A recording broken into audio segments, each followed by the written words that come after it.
ബാലചന്ദ്രനാണെങ്കിൽ ഹോസ്പിറ്റലിൽ അലീനയെ കാണാനായിട്ട് വരുന്നുണ്ട്. അപ്പോൾ അലീന ഇങ്ങനെ വീട്ടിലെ ഓരോ കാര്യങ്ങൾ പറയുന്നുണ്ട്. അന്നേരം ബാലചന്ദ്രൻ പറയുന്നു, ആ വീട്ടിലെ കാര്യങ്ങളെല്ലാം ഭംഗിയായിട്ട് നോക്കുമായിരുന്നല്ലേ, സ്വന്തം വീട് പോലെയാണ് നോക്കിയിരുന്നേ, എന്നിട്ടും ആ വീട്ടിലുള്ള ആരും മനസ്സിലാക്കിയിരുന്നില്ല എന്നൊക്കെ ചോദിക്കുമ്പോൾ അലീനയ്ക്ക് ഒരു വല്ലാത്ത സംശയം. എന്താ ഇങ്ങനെയൊക്കെ പറയുന്നത്, എന്തെങ്കിലും മനസ്സിലായിട്ടുണ്ടോ എന്നുള്ള രൂപത്തിൽ വീട്ടിലെത്തിയ ബാലേന്ദ്രൻ്റെ മേൽ വൈജയന്തി വീണ്ടും വഴക്കിനായിട്ട് ചെല്ലുന്നു.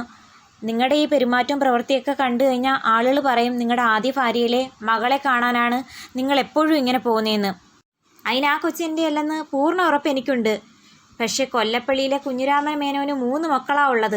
ആ 3 മക്കളിൽ ആരെങ്കിലും ഒരാളുടെ ആവാതിരുന്നാൽ മതി എന്ന് പറയുമ്പോൾ വൈജയന്തിക്ക് ശരിക്കും പറഞ്ഞാൽ വല്ലാത്ത ഷോക്കാവുന്നു. ബാലേന്ദ്രൻ ഇങ്ങനെ പറഞ്ഞിട്ടേ ഇല്ല.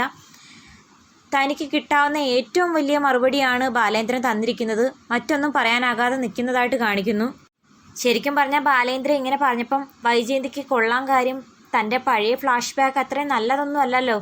ഇനി എന്തെങ്കിലും അറിഞ്ഞിട്ടാണോ ഇങ്ങനെയൊക്കെ പറയുന്നതെന്നുള്ളൊരു പേടിയും അവരെ അലട്ടുന്നുണ്ട്. അതേസമയം അലീന ഹോസ്പിറ്റലിൽ നിന്ന് തിരികെ വീട്ടിലേക്ക് വരുന്നുണ്ട്. ആ സമയത്ത് അലീനയുടെ ജീവൻ രക്ഷിച്ച റിങ്കുവിനോട് സ്നേഹം പ്രകടിപ്പിക്കുന്നു അലീന.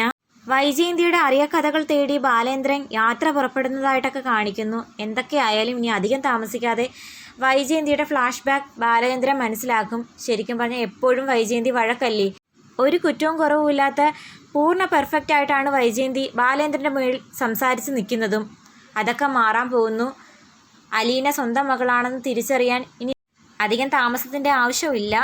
കാത്തിരിക്കാം. വീഡിയോ ഇഷ്ടമായാൽ തീർച്ചയായിട്ടും സബ്സ്ക്രൈബ് ചെയ്ത് സപ്പോർട്ട് ചെയ്യണേ കൂട്ടുകാരെ.